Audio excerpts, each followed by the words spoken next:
he interrupts me. Oh, Jesus. Oh, God. Oh, God. I should have brought Nee out for this one. I really got to make more of an effort here. I know we got the little ones, and you guys are missing her on here. I really have to do this. But, when everybody's got the sniffles and it's like who has COVID, who doesn't, and then you find out nobody does, it just kind of feels like Al Capone's fault, like there was nothing in there. All right, he interrupts me. Dear Billy Motorboating Burr, I've been with a guy for... What does motorboater mean? For me, that was when you fucking made that noise between some chick with big tits when I was a kid. What does it mean now? Are you also saying that I run my yap and talk too much? Because there's a lot of people that would agree with you.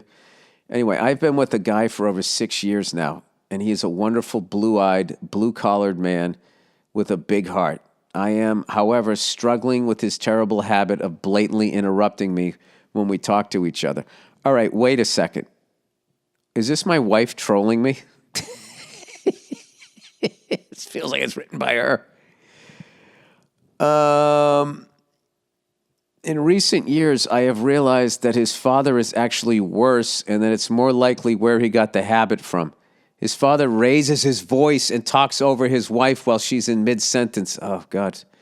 I grew up with that. While that may be okay with her, my Puerto Rican ass can't stand it. Oh, my God. Yeah.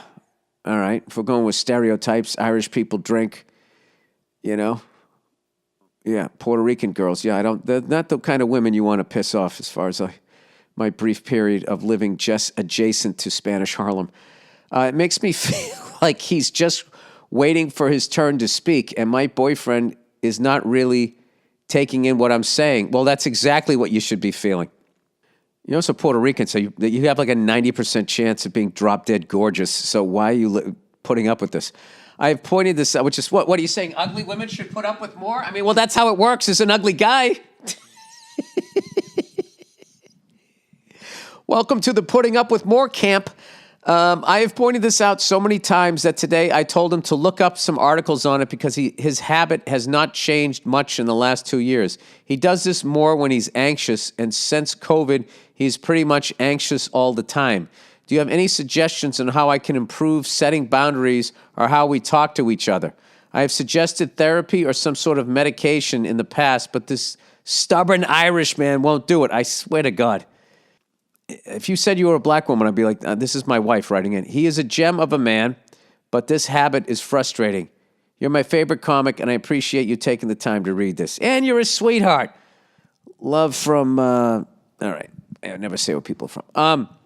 Well, I have learned that you can't change somebody. They have to want to change, which is not new advice. But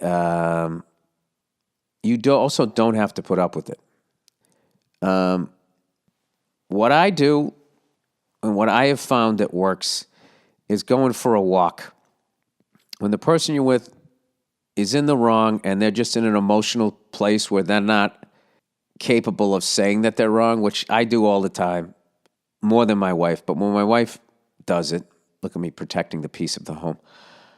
I do it more than she does, bowing down to you. Women are more no, she does it just as fucking much as I do.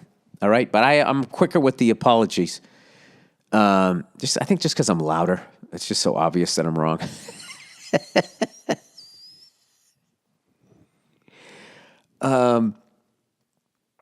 I go for a walk. I go out to my garage. I just play drums, and I just sort of like, I just bring the energy way down.